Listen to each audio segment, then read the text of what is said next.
Daily. Taste the Daily. தேசிய தலைவனுடைய கனவு தமிழீழம். நான் ஒரு அரசியல்வாதியாக என்னுடைய தலைவன் கனவை விற்கிறதுக்கு தயாராக இல்லை. ஆனால் ஒரு விடயம், காலத்துக்கு ஏற்ற மாதிரி நாங்கள் மாற வேண்டும். ஒன்றுபட்ட இலங்கை தெளிவாக சொல்லுவேன். இங்கே நாட்டை பிரிப்பதற்கு நான் உடன்பட மாட்டேன். ஒன்றுபட்ட இலங்கைக்குள்ள தமிழனை தமிழனாக வாழ விடுவதற்குரிய ஒரு அரசியல் பொறிமுறை. போனாலும் பல தமிழ்நாடுகள்ட்ட, அதாவது உனக்கு வேணுமென்றால் ஓடுறா தமிழ்நாட்டுக்கு சொல்லுவாங்க. நான் சொல்ல பல மின்னே மகே பரவு இடம், நீ பிடிங்கன்னா நீ போய் சவுத்தில் இரு, நான் நோர்த்தில் தான் இருப்பேன். நெடுந்தீவுக்கு அண்மையிலே நான் பயணம் செய்தேன். நெடுந்தீவில் இருக்கிற 3000 மக்களுக்கு பிள்ளை பெறுவதற்கு வைத்தியசாலையில் ஒரு மருத்துவ மாது அல்லது மிட்வைஃப் என்று சொல்வார்கள், ஒருவர் கூட இல்லை.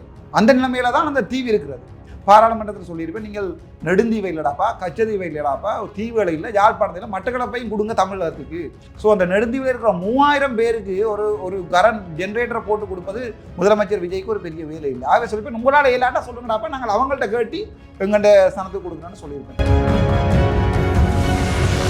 இது தமிழன் வாழ்ந்த பூமியடா, இது தமிழீழம் தான் இதுக்கு பேரே இருந்துச்சு. சாத்தியம் அணிங்களது போல அந்த தமிழர்களுக்கான நிலம், தமிழர்களுக்கான காவல்துறை அப்படின்றது இந்தியா போன்ற நாடு தலையிட்டால் சாத்தியம் அதற்கு எந்த அளவுக்கு வாய்ப்பு இருக்கு? இந்தியா போன்ற நாடுகள் தலையிட்டால் இந்தியாவால் மட்டும்தான் இலங்கை அரசை அவர்களுக்குரிய டீலிமிட்டேஷன் என்று சொல்வார்கள், அவர்களுக்குரிய அதிகாரங்களை பகிர்ந்து கொடுக்கணும் இந்தியாவால் மட்டும்தான் சொல்லுவாங்க. தமிழ்நாட்டில் இருக்கிற மக்கள், தமிழ்நாட்டில் இருக்கிற அரசியல்வாதிகள் சிந்திக்க வேண்டும். நாங்களும் தமிழ் பேசுகிற ஒரு சமூகத்தை பக்கத்திலே வைக்கிறோம்.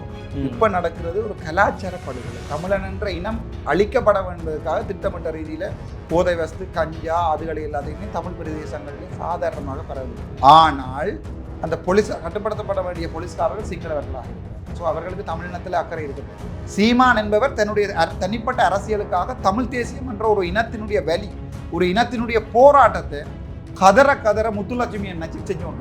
அதான் பிரச்சனை. நாங்கள் முத்துலட்சுமி இல்லை, அதால எங்களை விடுங்கடான்னு திருப்பி கதறோம். சீமான்ட்ட நாங்கள் கதற முழுக்க, ஐயா சாமி எங்களை விடுங்க, நாங்கள் இலங்கையில இருந்து செத்துடுறோம், நீங்க இங்கே யாராவது முத்துலட்சுமி அம்பிட்டா பார்த்துக்கொள்ளுங்க.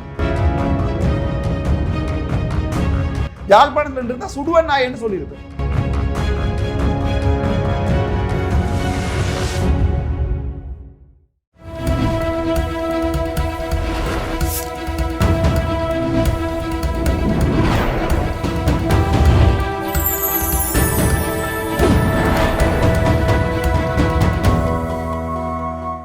சேனல் 5 தமிழ் நேயர்களுக்கு வணக்கம்.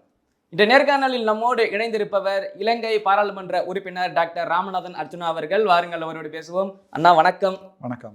அது அரசியல் ஆளுமை நமக்கு இங்கே வேணும் அப்படின்னு நீங்கள் அதில் பதில் சொன்னீங்க. 6 லட்சம் பேர்ல 40,000 பேர் என்னைய சிங்களவர்களை ஃபாலோ பண்றாங்க. இந்த இடத்துல நம்ம அரசியல் ஆளுமையை கொண்டு வரலாமா? இப்படிப்பட்ட சிங்களவர்கள் இவ்வளவு பேர் இருக்காங்கன்னா இதை நம்ம அதிகமாக்கி கொண்டே சென்றால் அரசியல் ஆளுமை எளிதாக நமக்கு கிடைத்திடும் அல்லவா? ஆமாம். என்னை பொறுத்த வரைக்கும் சிங்கள அடிப்படைவாதிகள் எப்போவுமே என்னை ஒரு விரோதியாக தான் பார்க்க. கண்டிப்பா. அவர்களுடைய மனத்தை மாற்றணுமா இருந்தால் சரியான கஷ்டம். அதை சில அடிமுட்டார்கள் ஒரு சமூகத்தில் இருப்பார்கள், சீமான மாதிரி வாழ்க்கையில மாற்ற இல்லாது விட்டுறவன் குளர சொல்லி.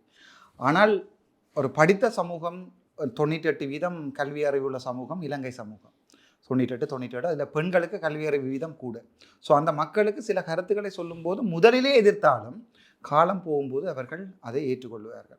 நான் என்னுடைய அரசியல் கட்சியை கூட இனம் சாராமல் பதிவு செய்திருக்கிறேன்.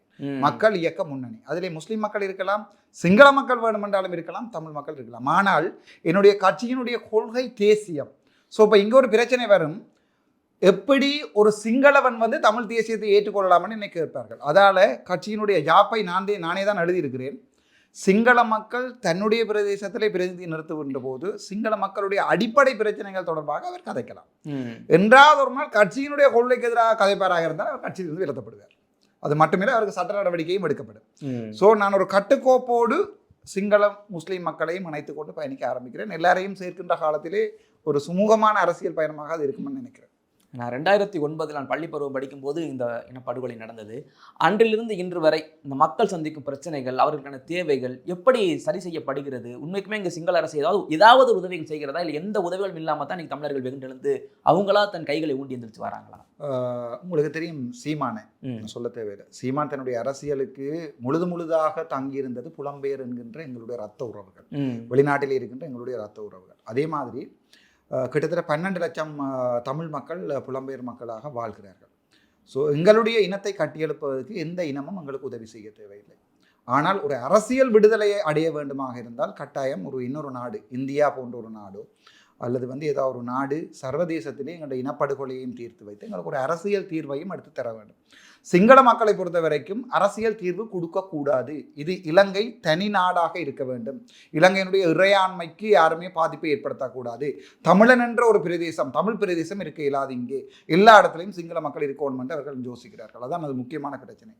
அன்றாட பிரச்சனைகள் என்று பார்க்கும்போது நீங்கள் வவுனியாவுக்கு அங்கால, வவுனியாவுக்கு மேலே, அதாவது இலங்கையினுடைய மேப்பிலே வவுனியாவுக்கு மேலே தமிழ் மக்கள் வாழ்கின்ற இடம். அந்த இடத்திலே தமிழ் மக்களுக்கு இருக்கின்ற வசதி வாய்ப்புகள், கல்வி, சுகாதாரம், பயணித்தல், ரோட் பாதைகள் எல்லாத்தையும் ஒப்பிட்டு சிங்கள பிரதேசங்களோடு பார்க்கின்ற போது அல்லது பாராளுமன்றத்திலே இவர்கள் தங்களுடைய வரவு செலவு திட்டத்திலே எங்களுக்கு 0.000000 வீதம் தான் ஒதுக்குவார்கள். 0.01 தான் ஒதுக்குவார்கள். முழு அபிவிருத்திகளும் சிங்கள இதில் தான் நடக்கும். நான் என்னுடைய பாராளுமன்ற ஒரு இருக்கிறது ஆரம்ப காலத்திலே பட்ஜெட் நேரம் அவர்கள் நான் எல்லாமே கணக்கு பாட்டு மொத்த பாதைக்கு நீங்கள் உதாரணத்துக்கு 5 பில்லியன் 50 பில்லியன் ஒதுக்குறீர்களாக இருந்தால் எங்களுக்கு 5 மில்லியன் தான் ஒதுக்குறீர்கள். அது 0.0. நீங்கள் எங்களுக்கு பிச்சை போட வேண்டாம்.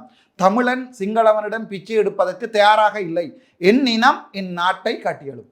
நான் சொல்வது என்னுடைய வடக்கிலையும் கிழக்கிலையும் தமிழ் பேசுகின்ற பிரதேசத்தை என் இனம் கட்டியெழுப்பும். எங்களுக்கு அரசியல் தீர்வுக்கு நீங்கள் விடுவீர்களாக இருந்தால் நான் தெற்கை விட வடக்கை அபிவிருத்தி செய்து காட்டுகிறேன் என்று நான் பாராளுமன்றத்தில் கதைத்திருப்பேன்.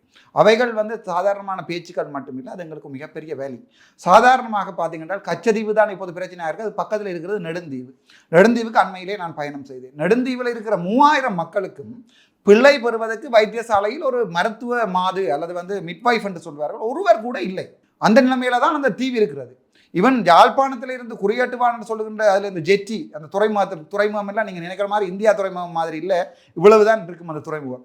இந்த துறைமுகத்தை வடிவாக கட்டி போட் ஒரு போட் இருந்தால் காணும், ஒரு படகு இருந்தால் காணும். அவர்கள் நெடுந்தீவு போவதற்கு இதுவரைக்கும் அரசாங்கத்தினுடைய எந்த படகும் வேலை செய்யாது. பொதுமக்களுடைய படகில் தான் அவர்கள் உயிரை பணயம் வைத்து போகிறார்கள். 30 நாட்களில் 3 நாட்கள் தான் அல்லது 5 நாட்கள் தான் மின்சாரம் இருக்கும். மிச்ச நாட்களில் மின்சாரம் இருக்காது. ஸோ இந்த அடிப்படை தேவைகள் இல்லாததால் தான் பாராளுமன்றத்தில் சொல்லியிருப்பேன், நீங்கள் நெடுந்தீவை இல்லடாப்பா, கச்சதீவை இல்லடாப்பா, தீவுகளை இல்லை, யாழ்ப்பாணத்தில் மட்டக்களப்பையும் கொடுங்க தமிழகத்துக்கு. தமிழகம் இவ்வளவு மிகப்பெரிய அபிவிருத்தி அடைந்த ஒரு நாடாக மாறிக்கொண்டு வருகிறது. ஸோ அந்த நெடுந்தீவில் இருக்கிற 3000 பேருக்கு ஒரு கரண்ட் ஜென்ரேட்டரை போட்டு கொடுப்பது முதலமைச்சர் விஜய்க்கு ஒரு பெரிய வேலை இல்லை. ஆகவே சொல்லியிருப்பேன், உங்களால் இல்லாட்டா சொல்லுங்கடாப்பா, நாங்கள் அவங்கள்ட்ட கேட்டி எங்கள்ட சனத்துக்கு கொடுக்கணும்னு சொல்லியிருப்பேன். ஆகவே எங்களுடைய தேவைகள் நசுக்கப்படுகிறது. வைத்தியர்களால் பிரச்சனை வருகிறது. வைத்தியத்துறையில் இருப்பவர்கள் சிங்கள வைத்தியர்களை போகிறதால இவன் போலீஸார் இங்கே வந்தால் தமிழ்நாட்டு போலீஸ் மனுச்சா என்னப்பா என்று கேட்கலாம், அங்கே முகத்து என்று தான் கேட்க வேண்டும். ஏனென்றால் என்னுடைய மண்ணில் என்னுடைய மொழி பேசுகின்ற போலீஸார் அங்கே இல்லை. அங்கே சிங்கள மொழி பேசுகிற போலீஸார்கள் தான் இருக்கிறார்கள். ஸோ அங்கே இருக்கிற மக்களுக்கு பக்கத்து வீட்டில் அடிபாடு ஒருத்தன் கத்தியால் குத்துறான் என்றால் போய் முறைப்பாட்டை பதிவு செய்வதற்கு மொழி தெரியாதாலே அவர்கள் போலீஸ் ஸ்டேஷனில் போகிறாங்க. வைத்தியசாலைகள் மிக கேவலமாக இருக்கிறது. களுத்துறை வைத்தியசாலை என்றது இப்போது சுகாதார அமைச்சருடைய வீட்டு பிரதேசம் இருக்கிற வைத்தியசாலை. அதே தர தர வைத்தியசாலை ஆதார வைத்தியசாலையையும் யாழ்ப்பாணத்திலே நான் எங்கே வெகுண்டெழுந்தேனோ சாவச்சேரி ஆதார வைத்தியசாலை பீதர வைத்தியசாலை ரெண்டையும் ஒப்பிட்டும் பார்த்தால் இமாலயத்துக்கும் இந்த நிலத்துக்கும் உள்ள வித்தியாசங்கள் இருக்கும். அப்படி தமிழர்கள் திட்டமிட்ட ரீதியில் புறக்கணிக்கப்படுகிறார்கள். அதுக்காகத்தான் நான் போராடினேன். நான் அரசியலுக்கு வர்றதுக்குரிய காரணமும் அந்த போராட்டம் தான். நான் தீர்வு கிடைக்க வேண்டும் சொல்றீங்க, பாமர மக்களுக்கு புரிகிற வகையில் எளிமையாக சொல்லணும், நமக்கான தீர்வு எப்படி வேணும்ன்றீங்க? தனியாக நிலப்பகுதியாக பிரிக்கணும் அப்படின்றீங்களா? இது எந்த மாதிரியான தீர்வு நமக்கு சரியாக இருக்கும்? இந்த விடயத்தில் நான் அவதானமாக சொல்ல ஆசைப்படுகிறேன். எங்களுடைய தேசிய தலைவர் தமிழீழம் என்கின்ற ஒரு தனி நாட்டு கோரிக்கையோடு போராடி ஒரு தடவை கேட்பார்கள், தமிழீழம் கிடைக்காவிட்டால் என்ன செய்வீர்கள் என்று. என்னை பாதுகாப்பவன் என்னை சுட்டுக் கொள்ளலாம் என்று சொல்லி தலைவர் அந்த தக் லைஃப் என்று போடுவார்கள். நீங்கள் பார்த்துருப்பீங்க. உங்களை இன்டர்போல் தேடுகிறாரு. அதுக்கு நீங்கள் பதிலை நான் சொல்ல தேவையில்லை. அண்ணன் பாலு அது நிருபமாராவ் கேட்ட கேள்வி ஆங்கிலத்திலே கேட்பார். அதை கேட்கின்ற போது என்ன அவன் என்று கேட்பார் அண்ணன் பாலசிங்கத்தில். அப்போ இவர் சொல்லுவார், இப்படி காதுகள் அதுக்குள்ள அவர் விளங்கிடும். இங்கேயும் ஒரு திருப்பி பார்த்து இங்கே ஒரு திருப்பி நடக்கிற அதே கதைக்கு சொல்லுங்கிறார். ஆமாம், அந்த தக் லைஃப் ஒரு வீரம். அது தக் லைஃப் இல்லை, அது ஒரு வீரம். அது தம்பி நீங்கள் நினைக்கிற அளவுக்கு இப்போ எனக்கு இருக்கிற ப்ரெஷர், இப்போ நான் போனால் இலங்கை அரசாங்கம் என்னை அரசு செய்யும், நாங்கள் தயாராக சட்டத்திறனையோடு தான் வந்திருக்கிறேன் என்றால் அந்த 26 நாடுகளும் உண்டாக கொலை செய்ய நிற்கைகளில் அங்கே ஒருத்தன் துவக்கோடு நிற்கிறான்னா இப்படி தக் லைஃபாக இருக்க நினைச்சு பார்க்குறீங்க நீங்கள். அங்கே 2 ஒருத்தன் போராடுகிறான் என்றால், ஆனரவை அடிக்கிறான் என்றால், ஆனரவை அடித்து என்னுடைய மண்டதீவு வரைக்கும் நின்றாங்க எங்களுடைய போராளிகள். அந்த நேரம் இந்தியா தான் எங்களை துவம்சம் செய்தது. எங்களை காட்டி கொடுத்ததும் அந்த நேரத்தில் இந்தியாவினுடைய மத்திய அரசு தான். நாங்கள் அதை வாழ்க்கையில் மறக்க மாட்டோம். அந்த நேரம் இன்னொரு நடந்து போகிற தூரத்தில் பெலாலி தமிழீழம் கிடைத்திருக்கும். அந்த நேரம் இந்தியா சொல்லியது ஒரு அடி கூட எடுத்து வைக்கக்கூடாது, மறுபடியும் போய் ஆணையரவில் நில்லுங்க. ஸோ அந்த தேசிய தலைவனுடைய கனவு தமிழீழம். நான் ஒரு அரசியல்வாதியாக என்னுடைய தலைவன் கனவை விற்கிறதுக்கு தயாராக இல்லை. ஆனால் ஒரு விடயம், காலத்துக்கு ஏற்ற மாதிரி நாங்கள் மாற வேணும். இந்த நிமிடத்திலே நான் தமிழீழம் கேட்கலாம். எத்தனையோ தமிழ் அரசியல்வாதிகள் அங்கே இருந்தவன்னு சொல்லி கொண்டிருக்காங்க, சிரட்டையில் தண்ணி குடிச்சு எங்களுக்கு தமிழீழம் வேணும் என்று. அவர்களுடைய பிள்ளைகள் ஆஸ்திரேலியாவில், லண்டனில், யூகேல அவர்களுடைய மனைவிமார்கள், 3 மனைவிமார்கள் எல்லாருமே ஒவ்வொரு நாட்டுகளில், யூகேல, ஆஸ்திரேலியாவில், அவர்கள் எங்களுக்கு தமிழீழம் வேணும் என்று கேட்டுட்டு நாமளுக்கு கால் பண்ணி மச்சான் மேம கியூவா அவ்வளோண்ணே, அதாவது இப்படி சொன்னேன் மச்சான், பிரச்சனை இல்லை தானே, என்னை பொலிசி போட்டாங்க அதாரப்பா மாவ அரஸ்கரனத்துவ பொலிசிடம் சொல்லுங்கள் என்னை அரெஸ்ட் பண்ண வேண்டாம்னு சொல்லிப்படி இவர்கள் ஃப்ளைட்டில் ஏறி ஆஸ்திரேலியா போயிருக்காரு. அங்கே கிளிநொச்சியில் இருக்கிறவன் படுற கஷ்டம் எங்களுக்கு தான் தெரியும். அங்கே முல்லைத்தீவில் இருக்கிறவன் படுற கஷ்டம் எங்களுக்கு தான் தெரியும். கேம்புகளை கொண்டு வச்சு எல்லாம் படியில் வச்சு அடிக்கிறாங்க, அது எங்களுக்கு தான் தெரியும். கஞ்சா கடத்துறாங்க பொய்யில் சும்மா மீனவர்களை போட்டு அடிக்கடின்னு அடிக்கிறாங்க நேவிக்கார், அது எங்களுக்கு தான் தெரியும். ஆகவே நான் இப்போது தமிழீழம் கேட்பனாக இருந்தால் அது என்னுடைய மக்களை பாதிக்கும். ஒரு இனத்துக்கு அடிப்படை தேவைகள், நீங்கள் அந்த இதுகளை பார்த்தா தெரியும். அடிப்படை உணவு, உடை, உறைவு, சாப்பிட வேணும், அப்போ நித்திரோல வேணும், அதுக்கு பிறகு உடுப்பு போட வேணும், அதுக்கு பிறகு எங்களுடைய மானம் மரியாதையை காப்பாற்றணும். அதன் உச்சக்கட்டம் தான் சுயநிர்ணய உரிமை. நாங்கள் யார் என்று சிந்திக்க தோன்றுகிற காலம். ஸோ நாங்கள் சுயநிர்ணய உரிமைக்கு போய் தமிழீழம் கேட்பதாக இருந்தால் அந்த மக்களுடைய அடிப்படையில் சாப்பாடு, பாதை, ஹாஸ்பிட்டல் எல்லாம் இருக்க வேண்டும். ஸோ அங்கே இருக்கிற ஏழை மக்களுடைய மனசில் இருக்கிற பதில் இப்போது எங்களுக்கு அடிப்படையான விடயங்கள். ஆனால் என்னால் ப்ராக்டிக்கலாக திங்க் பண்ணக்கூடிய ஒரு தீர்வு ஒன்றுபட்ட இலங்கைக்குள்ள தெளிவாக சொல்லுகிறேன். இங்கே நாட்டை பிரிப்பதற்கு நான் உடன்பட மாட்டேன். ஒன்றுபட்ட இலங்கைக்குள்ள தமிழனை தமிழனாக வாழ விடுவதற்குரிய ஒரு அரசியல் பொறிமுறை என்னுடைய கண்ணுக்கு தெரிவதெல்லாம் இந்தியாவை போன்று. உங்களுக்கு தெரியும் தமிழ்நாடு எப்படி இருக்கிறது, ஆனால் இந்தியன் என்று சொல்லும் போது ஒவ்வொரு தமிழனுக்கும் ஒரு உணர்ச்சி வரும். அது மாதிரி இலங்கையன் என்று சொல்லும் போது நாங்கள் அது என்னுடைய மண். பல சிங்களவர்கள் சொல்லுவார்கள் போனாலும் பலம்பாங்க தமிழ்நாடுகள்ட்ட, அதாவது உனக்கு வேணுமென்றால் ஓடுறா தமிழ்நாட்டுக்கு சொல்லுவாங்க. நான் சொல்லுவேன் பல மின்னே மகே பரவு இடமை படா பேயா, நான் நிற்கிறது எந்த மண்ணில், நீ சொல்லாத இது உண்ட இடம் என்று நீ குவேனியையும் விஜயனையும் வச்சு கதைக்காத, இது இயக்கர் நாகர் நாங்கள் வாழ்ந்த இடம். சிங்கள ஊடகங்களே இன்டர்வியூக்காரருக்கு பேசியிருக்கிறேன். மட்டையாண்ட யாண்டு ஒன்னே தமுசு, அது இதில் கேட்பவர்கள் தமிழ் ஊடகங்களே தூசணத்திலே காய்க்கிறேன், சிங்களத்தில் படு மோசமான தூசணம். மட்டை ஒன்னே உங்கள்கிட்ட கதாக்கிறேன் தமுசு இப்படியே சொல்லியிருக்கிறேன். நான் அதை தமிழை எனக்கு டிரான்ஸ்லேட் பண்ணே இல்லாது. நீ பிடிங்கன்னா நீ போய் சவுத்தில் இரு, நான் நோர்த்தில் தான் இருப்பேன். நான் இந்த நாட்டை விட்டு போக மாட்டேன். நான் இப்போயோ போயிருக்கலாம்னு நினச்சிருந்தேன். இது எந்த இடமடா, நான் இங்கே என்ன கேட்டால் நீ இலங்கையை நான் பெருமைப்படுகிறேன். நான் இது தமிழன் வாழ்ந்த பூமியடா, இது தமிழீழம் தான் இதுக்கு பேரே இருந்துச்சு. ஈழம் என்று தான் எங்களுடைய இலங்கையினுடைய தேசிய கீதத்திலே ஈழ சிரோன்மணி தாயே என்று தான் இருக்கு. இது ஒன்றும் இலங்கை சிரோன்மணி தாயே என்று இல்லை, இது ஈழம். நீ ஈழத்தில் தான் நிற்கிற, இது நம்மட ஊர். நீ மாறி தவறி விஜயனோட சேர்ந்த 700 பேரில் உண்டு. ஆகவே நீ உண்ட வேலையை பாரு தெற்குல. நான் என்னுடைய இனத்தை விற்பதற்கு தயாராக. ஆனால் சிங்கள மக்களையும் இணைந்து சிங்கள மக்களோட வாழ வேண்டுமாக இருந்தால் ஒரு நாட்டுக்குள்ள மாகாண சபை இந்தியா எங்களுக்கு வழங்கியது. அதிலே இப்போ உங்களுக்கு தமிழ்நாட்டிலே போலீசார் இருக்கிறார்கள், அதுதான் உச்சக்கட்ட போலீசாரும். அதே நேரத்தில் நிலம், அதாவது காணி அதிகாரங்கள். தமிழ்நாடு மாதிரியே இலங்கையும் வடக்கு கிழக்கு மாகாணங்களை ஒன்றாக இணைத்து தமிழ் பேசுகின்ற மாகாணங்களாக ஒரு போலீஸ் அதிகாரமும் ஒரு காணி அதிகாரமும் உள்ள உச்சக்கட்ட அதிகார பகிர்வை தான் நான் ஒரு ப்ராக்டிக்கலாக திங்க் பண்ணுறேன். ஆனால் என்னுடைய தேசிய தலைவனுடைய கனவு தான் என்னுடைய கனவாக இருக்கணும், தமிழீழம் என்ற ஒரு கனவு. தமிழீழத்தை என்னால் அடைய முடியாது, ஆனால் நான் அதற்குரிய வழிமுறையை செய்து வைத்து போட்டு போகிறேன். அப்போ நீங்கள் 30வது படிக்கு ஏறணும்னா முதலாவது படியில் ஏறணும், அடியில் நின்றோணும் 30வது படியை தாண்டு கேட்கலாது. ஸோ நான் முதல் 5 படிக்கு போகிறேன். என்னுடைய பிள்ளை சில நேரத்தில் தமிழீழத்தில் வாழலாம், ஆனால் நான் வாழ போகிறேன் என்று கேட்டால் இல்லை. அதற்கு அடிப்படையில் இருந்து போக ஆசைப்படுகிறேன். அதனுடைய உச்சக்கட்ட தீர்வு போலீசாரும் காணி அதிகாரம் உள்ள ஒரு மாகாண சபை, இங்கே மாநிலங்கள் இருப்பது போட்டு. அதுதான் நான் அது இப்போ இந்தியா படநாடு தலையிட்டால் இது சாத்தியம். நீங்கள் சொல்வது போல அந்த தமிழர்களுக்கான நிலம், தமிழர்களுக்கான காவல்துறை அப்படின்றது இந்தியா படநாடு தலையிட்டால் சாத்தியம், அதற்கு எந்த அளவுக்கு வாய்ப்பு இருக்கு? இந்தியா போன்ற நாடுகள் தலையிட்டால் அல்ல, இந்தியாவால் மட்டும்தான் இலங்கை அரசை மாநிலங்கள் போன்று மாகாண சபைகள் தேர்தலை நடத்தி அவர்களுக்குரிய டீலிமிட்டேஷன் என்று சொல்வார்கள், அவர்களுக்குரிய அதிகாரங்களை பகிர்ந்து கொடுங்கள் என்று இந்தியாவால் மட்டும்தான் சொல்லிடும். இல்லாட்டி நான் இப்போ பூட்டானில் போயிருந்து ஏதாவது ஒரு லாங்குவேஜில் நான் இன்டர்வியூ கொடுத்துருப்பேன். ஏன் நான் தமிழ்நாட்டுக்கு ஓடி வரணும்? தமிழ்நாட்டில் இருக்கிற மக்கள், தமிழ்நாட்டில் இருக்கிற அரசியல்வாதிகள் சிந்திக்க வேண்டும். நாங்களும் தமிழ் பேசுகிற ஒரு சமூகத்தை பக்கத்திலே வைத்திருக்கிறோம். அப்பா சொன்ன வசனம், நீ சாகும் வரைக்கும் ஒரு பிரைவேட் வைத்தியசாலைகளில் உழைக்காது. ஏனென்றால் பிரைவேட் வைத்தியசாலைகள் அரசாங்கம் இலவசமாக கொடுத்திருப்பது வந்து ஏழைகளுக்கு. ஸோ நான் 2015ஆம் ஆண்டு பாஸ் அவுட் பண்ணால் 2024ஆம் ஆண்டுக்கும் ஒரு பிரைவேட் வைத்தியசாலைகளிலுமே நான் வேலை செய்வதில்லை. நான் அந்த நேரங்களில் ஜோதிச்சு ஒரு வைத்தியராகினால் தமிழீழம் கிடைச்சால் தமிழகத்தில் ஒரு மிகப்பெரிய ஒரு சர்ஜனாக இருக்க வேண்டும், ஏழைகளுக்கு உதவி செய்ய வேண்டும் என்று 2024ஆம் ஆண்டு வரைக்கும் நான் அப்படியே தான் இருந்தேன். ஆனால் நானும் ஒரு போராளியாக ஆசைப்பட்டவன். நினைக்கிறேன் எங்களுடைய ஈழத்தில் பிறந்த ஒவ்வொருவனும் போராளியாக ஆசைப்பட்டவன் தான். அதில் எத்தனையோ இன்ஜினியர், எத்தனையோ சயின்டிஸ்ட் இருப்பார்கள் யூஎஸ்ஏயில். அவர்களுடைய சின்ன பொருளை பருவ காலத்தை நீங்கள் கேட்டால் நானும் அப்பா இயக்கத்துக்கு போக வழிகிட்டேன். ஆனால் தங்களுடைய குடும்பம் விடையிலே. ஏனென்றால் எங்களுடைய அப்பா தன்னை அர்ப்பணித்து கொண்டு தங்களுடைய பிள்ளைகளை படியுங்கள் என்று சொன்னார். இன்றைக்கும் இந்த ஈழ விடுதலை போராட்டத்தில் எனக்குரிய பங்கை வந்து ஒரு சின்ன எத்தனையோ அண்ணாமார் கால் இல்லாமல், கை இல்லாமல், கண் இல்லாமல், சில ஒரு அக்கா ஒரு ஆள் இருக்கிறா 2 காலும் இல்லை, இந்த கை இல்லை, ஒரு கை மட்டும்தான் இருக்கிற, 2 கண்ணும் இல்லை, காதும் கேட்காது. அவர்கள் செய்த ஒரே ஒரு விடயம் இந்த ஈழ விடுதலை மக்களுக்காக போராடினது. அவர்களுடைய அர்ப்பணிப்புகள், அவர்களுடைய உயிர் அர்ப்பணிப்புகளோட ஒப்படைக்க நான் சின்னவன். ஆனால் ஏதோ தெரியல கடவுள் எனக்கு சாதாரணமாக இந்த சீமானுடைய ஆமை குஞ்சுகளை விட ஒரு சொட்டு மூளையை படைத்திருப்பதால் நான் இந்த அரசியலில் மக்களுக்கு ஏதாவது நல்ல செய்யணும்னு ஆசைப்படுறேன். சார், நீங்கள் சொல்லும்போது தீர்வு கேட்டீங்க. தீர்வுக்காக பல இடங்கள் போயிருக்கீங்க. ஐநா வரைக்கும் போனதாக சொன்னீங்க. ஐநாவாக இருக்கட்டும், இந்திய அரசாக இருக்கட்டும், ஏனைய நாடுகளாக இருக்கட்டும், இந்த தீர்வை ஏன் கொடுக்க முடியல? அவங்க சொல்லக்கூடிய காரணம் என்னன்னு நினைக்கிறீங்க நீங்கள்? தமிழனுடைய இன விடுதலை போராட்டம் என்பதை உள்ளுக்குள்ள இருந்தவனால தான் அனுபவித்திருக்க முடியும். அல்லது உள்ளுக்குள்ள இருந்து மக்கள் பிரதிநிதிகளாக வருபவர்களிடம் சர்வதேசம் கேட்கும், உங்களுடைய மக்கள் என்ன செய்கிறார்கள் என்று.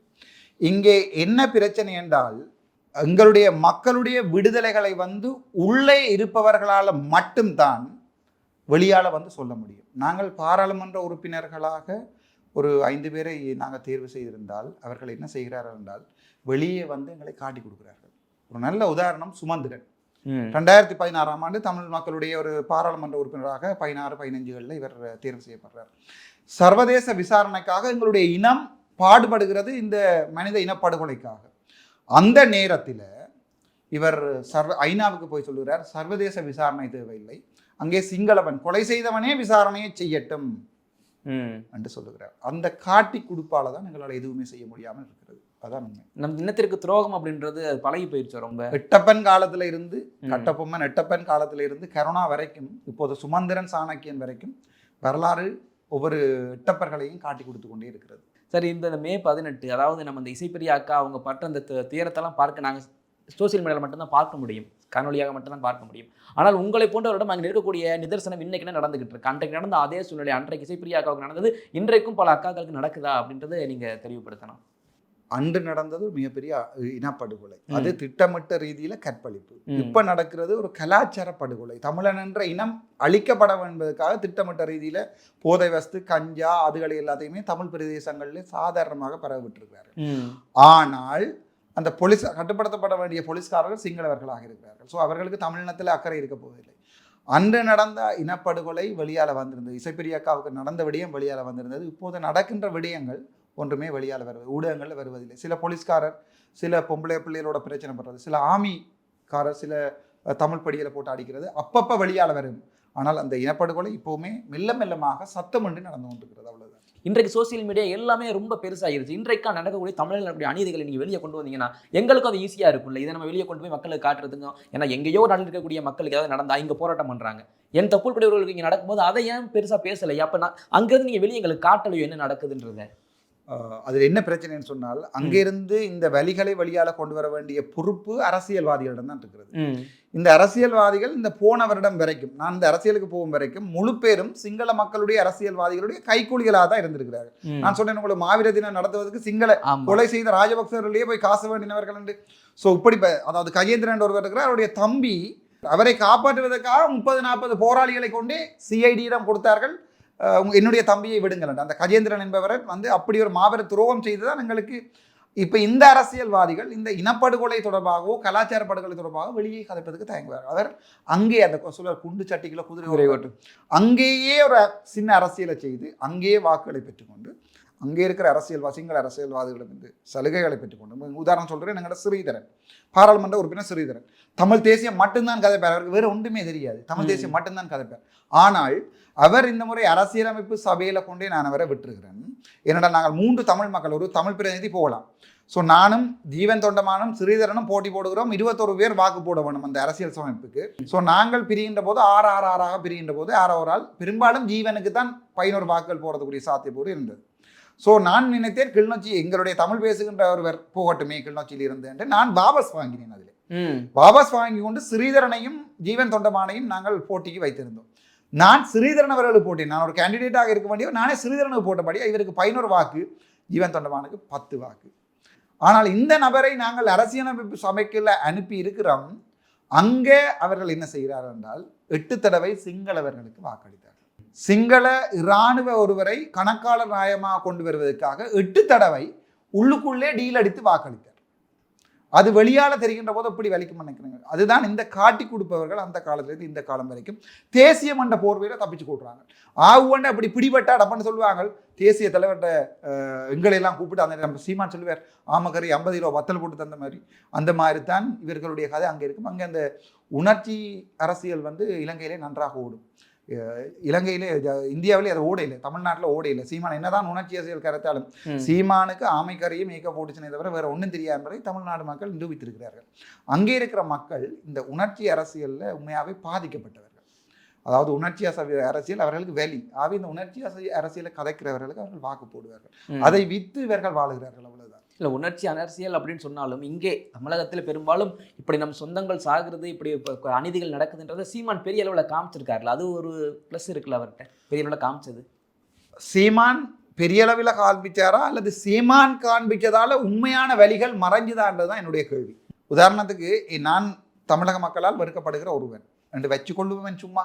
ஆனால் நான் தேசியம் கதைக்கிறேன். ஆகவே மக்கள் என்னை வெறுக்கிறார் என்றதுக்காக மக்கள் தேசியத்தை வெறுக்கிறார்கள், தமிழ் தேசியத்தை வெறுக்கிறார் என்பதெல்லாம் சீமானுடைய நியாயப்படுத்த விளங்கிச்சு அவங்களுக்கு. என்னைத்தான் சீமானைத்தான் தமிழ் மக்கள் வெறுக்கிறார்கள், தமிழக மக்கள் வெறுக்கிறார்கள். ஏனென்றால் மரத்தை கட்டிப்பிடித்து கொண்டு இருந்து போடுவது, விவசாயம் மட்டும்தான் செய்யணும், ஒருத்தன் விட்ட கார் வேண்டக்கூடாதுன்னு சொல்லுவது, ஹெலிகாப்டரில் போய் விவசாயம் செய்யலாமாடான்னு சொல்லுவது, இந்த மாதிரியான விடயங்கள் ஒரு அபிவிருத்தி அடைய வேணும்னு நினைக்கிற சமூகம் எதிர்க்கு.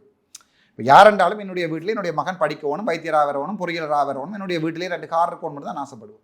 ஸோ அந்த யதார்த்த அரசியலை செய்யாமல் முட்டாள் அரசியலை செய்கிறதால, இவர் எங்களுடைய தமிழ் தேசியத்தையும் கதைக்கிறதால இப்போ ஒரு பிரச்சனை வந்திருக்கிறா. தமிழ் தேசியத்தை தமிழ் மக்கள் எதிர்க்கிறார்களோ, தமிழ்நாட்டு மக்களுக்கு தமிழ் தேசியம் தேவையில்லையோ, யாழ்ப்பாண மக்களுடையோ வடக்கு மக்களுடையோ இலங்கை மக்களுடைய வழிகள் தமிழ்நாட்டு மக்கள் வெறுக்கிறார்களோ ஒன்றில் நாங்கள் யோசிக்கக்கூடாது. எங்களை விற்பதால், தெளிவாக சொல்கிறேன், பாராளுமன்றத்தில் இதே மாதிரி தான் இருக்குது. எங்களை விற்பதால் அந்த தேசியம் அழியுது. பேசாமல் விட்டிருந்தா தேசியம் உயிரோடே இருந்திருக்கு. இது நான் வளர்க்குறேன்னு எடுத்து கொண்டு போய் சீமான் எங்களை கதற ரேப் பண்ணுறாருன்னு தான் நான் சொல்லுவேன். சீமான் என்பவர் தன்னுடைய தனிப்பட்ட அரசியலுக்காக தமிழ் தேசியம் என்ற ஒரு இனத்தினுடைய வலி, ஒரு இனத்தினுடைய போராட்டத்தை கதற முத்துலட்சுமி நினச்சி செஞ்சு கொண்டிருக்கார். அதான் பிரச்சனை. நாங்கள் முத்துலட்சுமி இல்லை, அதால எங்களை விடுங்கடான்னு திருப்பி கதறோம். சீமான்ட்ட நாங்கள் கதற முழுக்க, ஐயா சாமி எங்களை விடுங்க, நாங்கள் இலங்கையில இருந்து செத்துடுறோம், நீங்கள் இங்கே யாராவது முத்துலட்சுமி அம்பிட்டா பார்த்துக்கொள்ளுங்க, நாங்கள் எங்களை எடுக்காதீங்கன்றதான் எங்களுடைய கதை. அதாவது எங்களை ஏண்டா வச்சு விற்கிறீங்க, எங்களை ஏன் கதற 20 லட்சம் மக்கள் நம்புகிறார்கள். இந்த தேர்தலில் கூட 20 லட்சம் மக்கள் அவர் நம்பித்தானே இந்த வாக்குகளை கொடுத்திருக்காங்க. அந்த 20 லட்சம் மக்களும் உண்மையான மக்கள். அவர்கள் உண்மையாகவே யாழ்ப்பாண தமிழனுடைய வலிகளை நேசிக்கிற மக்கள். அதை வைத்திருக்கிறவர் பிழை என்பதை அவர்களுக்கு விளங்கலையா அவங்களுக்கு. இப்போ ஒரு கோயிலினுடைய கற்பக அறைகள் இருக்கிற சிவலிங்கத்தை நான் வைத்திருப்பதால அந்த சிவலிங்கமும் அந்த கோயிலுடைய பொருள் நான் ஆகிவிட முடியாது. கண்டிப்பா அது கோயில், அது சிவலிங்கம், அது கருவறைக்குள்ள தான் இருக்க வேணும். அதைத்தான் சீமான் செய்கிறார். சீமான் என்ன செய்யறாருன்னா, தமிழ்நாட்டிலே தன்னுடைய அரசியலுக்காக எங்களுடைய தமிழீழ மக்களுடைய வேலையை வித்து கொடுத்துருக்கிறார். ஒரு திரள் நிதி எடுக்க வேணும் என்பதற்கு அவருடைய கதை நல்லா தான் இருக்கும். டேய் ஒரு சிரிப்பார், மூக்கொருக்கா தோண்டுவார், அதில் நல்லா இருக்கும். அவர் ஒரு படம் நடித்தார். ஆனால் எங்களை பொறுத்த வரைக்கும் இது வேலி ராசா. இந்த நீங்கள் யோசிச்சு பாருங்க, ஒரு குதிரை ரேஸ் ஒன்று நடக்குது. நீங்கள் நல்லா ஓடுற குதிரையில் காசை கட்டுவீங்களா, இல்லை 4 காலம் இல்லாமல் ஒன்று இடத்துல இருந்து கணச்சு கொண்டு இருக்கு, எதுக்கு காசை கட்டுவீங்க? நல்லா ஓடுற குதிரைக்கு தான். நான் இந்த காலையில் நான் குதிரையை சுடுவோன்னு நினைக்கிறேன். நான் யாழ்ப்பாணத்தில் இருந்தால் சுடுவன் நான் என்று சொல்லியிருப்பேன். இது இந்தியான்றதால நான் சொல்லிடாமல் இருக்கு. விளங்குது அவங்களுக்கு பிரச்சனை. காலே இல்லை, உனக்கு வாலே இல்லை, ஏன்டா எங்களை வச்சு விற்கிறாய் அவ்வளோதாங்க. இது காலமும் நீ நன்றாக உழைத்து திண்டு கரும்புலி படை மாறி கரப்புகளில் வேனுகளில் மற்றவனையெல்லாம் காரைன் வேணுமென்று கேட்ட நீங்கள் எத்தனை வாகனம் வேண்டி ஓடுறீங்க, அதெல்லாம் பிரச்சனை இல்லை. எனக்கும் என்னுடைய புலம்பெயர் உறவுகள் தேர்தலுக்கு தாராளமாக காசு அனுப்பியிருக்கிறார்கள். எனக்கு அவர் திரள்நிதி பிரச்சனையே இல்லை. ஆனால் விட்டுருங்கண்ணே, அதை நாங்கள் பார்த்து கொள்றது தான் எங்களோட கதை. இந்த அப்பா செத்தது, இந்த மாமன் செத்தது, இந்த அண்ணன் செத்தது, அதை நாங்கள் பார்த்து கொள்கிறோம். உங்களுக்கு வேணுமெண்டா நீங்கள் அதை கதைங்க, அது பிரச்சனை இல்லை. ஆனால் அதில் இருந்து மக்கள்கிட்ட காசுகளை வேண்டி அதே நேரத்தில் தமிழக மக்களுக்கு இந்த தமிழ் தேசியத்தை வெறுக்க பண்ணாதீங்கன்றதான் எங்களுடைய கேள்வி. நான் இங்கே தமிழக அரசியல்வாதிகளை சொல்லும்போது ஒவ்வொரு குறைபாடுகள், ஆனால் சமீபத்தில் ஒரு வீடியோ பார்க்க முடிஞ்சது. அதில் ஒரு 70 வயது மயக்கத்தக்க யாழ்ப்பாணத்துலேருந்து ஒரு நம் சொந்தம் பேசும்போது சொல்கிறாரு, எம்ஜிஆர் அன்றைக்கு மட்டும் இருந்திருந்தால் எங்களுக்கு இப்படி ஒரு நிலையே இருந்திருக்காது அப்படின்னு ரொம்ப கான்ஃபிடென்ட் அவர் வயதுக்கு பேசினார். இப்போ எம்ஜிஆர் இந்த இடத்துல இருந்திருந்தா என் சொந்தங்களுக்கு இப்படி நடந்திருக்காது அப்படின்ற ஒரு கூற்றை எடுத்துக்கலாமா? எம்ஜிஆர் தொடர்பாக நான் கேள்விப்பட்டிருக்கிறேன். உண்மையாகவே எம்ஜிஆருடைய வரலாறுகளை படிப்பதற்குரிய நான் ஒரு புத்தக புழு. எனக்கு புத்தகம் என்றால் உயிர். நான் சிறையில் இருக்கிற நேரங்களில் என்னுடைய கௌசல்யா நிறைந்த சட்டத்தண்ணி வரும்போது சாப்பாடு கொண்டு வர சொல்லிட்டு எங்கேயாவது புத்தகம் இருந்தால் தூக்கிட்டு வாமான்னு தான் நான் சொல்கிறேன். ஏன்னா எனக்கு இன்னை சாகம் வரைக்கும் சிறையில் அடையுங்கள், ஆனால் பக்கத்தில் தலைமாட்டில் புத்தகங்களை வைங்க. எனக்கு தலானி கூட தேவையில்லை, நான் புத்தகத்திலே சேர்த்துருவேன். சிறையிலே நான் போகிறதுக்கு தயாராக இருக்கிறேன். எனக்கு ஒரு நாளைக்கு 4 புத்தகமாவது வேணும் வாசிப்பேன். இருந்த 2 நாளுக்கு இப்போ அண்மையில் கூட இருந்த 2 நாட்களில் கிட்டத்தட்ட 170 பக்க புத்தகங்கள் வந்து ஒரு 6 மணி நேரத்தில் வாய்ச்சி முடிச்சவன். முதல்வர் எம்ஜிஆர் தொடர்பாக நான் உண்மையாகவே அறிந்தது சரியான என்னுடைய வயசுக்குரிய கதாநாயகன் இல்லை அவர் கண்டிப்பாக. ஆனால் என்னுடைய தற்போது இருக்கிற வயசு போனவர்கள் சொல்லுகின்ற அடிப்படையில் பழைய வரலாறுகளை சுட்டா நான் பார்க்கின்ற அர்த்தத்தில் தேசிய தலைவரை வளர்த்ததும் அரவணைத்ததும் ஆதரவாக தட்டி கொடுத்ததும் நான் இருக்கிறேன், நீ பயப்படாதே, நீ போரை செய்ய என்று சொன்னதும் எம்ஜிஆர். ஸோ என்னை பொறுத்த வரைக்கும் அதுக்குரிய பதில் எம்ஜிஆர் இருந்திருந்தால், நினைத்திருந்தால் சில நேரம் எங்களுக்கு தமிழெல்லாம் மலர்ந்திருக்கும். அது காலம் எங்களுக்கு எம்ஜிஆரை தொலைத்து வைத்திருத்து எம்ஜிஆர் போன்ற ஒருவனை 2026ஆம் ஆண்டு அனுப்பியிருக்கிறது. அது நாங்கள் அவரை பாதுகாக்க வேண்டியது இல்லைன்னு கேட்டாங்க. முதலமைச்சர் விஜயிடம் உங்களுடைய கோரிக்கை என்னன்னு அந்த மிச்ச 10 பேரும் வேணுமெண்டா யாழ்ப்பாணத்துலேருந்து வந்து கோரிக்கை வச்சிருப்பாங்க. நான் கோரிக்கை வைக்கிறதுக்கு வரையில. என்னுடைய கோரிக்கையை, என்னுடைய இனத்தின் கோரிக்கையை நான் சொல்லித்தானா விஜய் அண்ணாக்கு விளங்க வேணும். நான் அங்கேருந்து எழுதி கொண்டு வந்த ஐயா கொடுக்கணும் விஜய்க்கு. என்னுடைய கோரிக்கை இது. ராமநாதன் அர்ஜுன் ஆகிய நான் தமிழீழத்தை 1வது கோரிக்கையாக கேட்கிறேன். 2வது கோரிக்கை எழுதி கொண்டு வந்தா எங்கள்கிட்ட வெளி தெரியாமையா இந்த தமிழ் சமூகம் இருக்குது.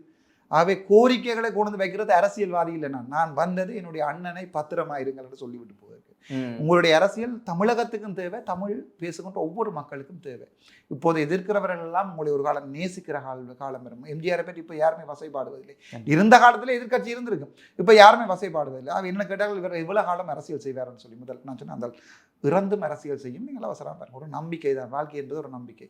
ஒரு பக்கமே போகாத ஒரு படை கொண்டு எல்லா அலைகளுக்கும் அடிபடுது. யாழ்ப்பாணம்ன்றது வடக்குன்றது கிழக்குன்றது தமிழ் ஈழம்ன்ற ஒரு படகு மாதிரி துடுப்பண்டதே இல்லை. போட்டில் ஓட்டையும் விழுந்துட்டு படகுல ஓட்டையும் வந்து தண்ணி வருது. அந்த நிலைமையில தான் இருக்கிறோம். ஸோ அந்த நிலைமையில எங்களுக்கு எங்கேயாவது ஒரு இடத்துல தூரத்தில் தமிழ்நாடு தெரிஞ்சா கடலுக்கு இல்லாத நாங்கள் வருவோமா இல்லையா? அதால தான் வந்திருக்கோம். கண்டிப்பாக எல்லாருமே இங்கே தமிழக அரசியல் 2026 சொன்னது எல்லாமே எம்ஜிஆருக்கு அன்னைக்கு இழந்துட்டோம், இன்றைக்கு விஜய் அவர்கள் வர்றாரு, விடக்கூடாது அப்படின்னு சொன்னாங்க. அவங்க சொன்ன வார்த்தை தமிழ்நாட்டுக்கா என்பதன் புரியவில்லை. ஆனால் கண்டிப்பாக ஈழத்திற்கு தமிழத்திற்கு இவர் கண்டிப்பாக உதவுவார் அப்படின்ற எண்ணம் எனக்கு இருக்குது. ஏன்னா இதனால் வரைக்கும் மாறி மாறி திராவிட கட்சிகள் செஞ்சதெல்லாம் வாய் வசனங்கள் மட்டும்தான் பேசுனாங்க. இவர் செயல்பாட்டில் ஈடுபடுவார்ன்ற நம்பிக்கை இருக்குது. அந்த நம்பிக்கையில் தான் நீங்களும் சொல்லியிருக்கீங்க. அந்த எம்ஜிஆர் அன்றைக்கு இல்லை, இன்றைக்கு விஜய் அந்த இடத்தை பூர்த்தி செய்வார்ன்ற நம்பிக்கை உங்களுக்கு முழுதாக இருக்குதா? 100% இருக்குது. முதலமைச்சர் விஜய் அவர்களுக்கு விழுந்த மக்கள் ஆணை என்பது எம்ஜிஆர் அவர்களுடைய ஆணையை விட கூடினது. ஸோ மக்கள் ஆணை ஒன்றை கொடுத்திருக்கிறார்கள். நான் இவருடைய தலைமைத்துவ பண்பு, நான் ஒரு மெடிக்கல் லீடர்ஷிப் பண்ணுறது என்னுடைய பிஹெச்டியினுடைய தீசிஸ். நான் அதை செய்து போட்டு அரவாசியிலே இந்த அரசியல் வந்தபடியே பிஹெச்டியை செய்யவில்லை. மெடிக்கல் லீடர்ஷிப் பண்ணுறது வந்து என்னுடைய அதாவது வந்து மருத்துவ லீடர்ஷிப் என்றால் தலைமைத்துவம் வந்து என்னுடைய அவை லீடர்ஷிப் இந்த பண்புகள் எல்லாமே நான் படித்திருக்கிறேன். நான் சும்மா சீமான் மாதிரி வாசித்து போட்டு கதைக்கவில்லை, படித்திருக்கிறேன். அண்ணனுடைய நடவடிக்கைகளை பார்க்கின்ற போது மிகப்பெரிய ஒரு லீடர்ஷிப் ட்ரைட் என்று சொல்வார்கள். அதாவது வந்து பரம்பரையாக வருகின்ற மாதிரியான ஒரு அதாவது லீடர்ஷிப் பண்ணுறது போன் லீடர்ஷிப். இப்போ எம்ஜிஆர் பிறந்து தான் வந்தவரையா? எம்ஜிஆருக்கு யாருமே கோர்ஸ் போட்டு எம்எஸ்சி எம்டி எல்லாம் படிக்கல. இப்படி தான் தலைவனாக வேணும். அவை மக்கள் தலைவனாக வருவதற்குரிய அந்த லீடர்ஷிப், அந்த குவாலிட்டிஸ் வந்து எனக்கு முதலமைச்சரில் நான் தெரிஞ்சபடியாக தான் விஜய் அவர்களை நான் நேசிக்கிறேன். ஆகவே எனக்கு ஒரு நம்பிக்கை இருக்குது, அது நடக்கும். கண்டிப்பாக நான் உங்களுடைய பல்வேறு நேரத்தை ஒதுக்கி எங்களோட பல்வேறு கருத்துக்களை பகிர்ந்து நன்றிண்ணா. தேங்க்யூ.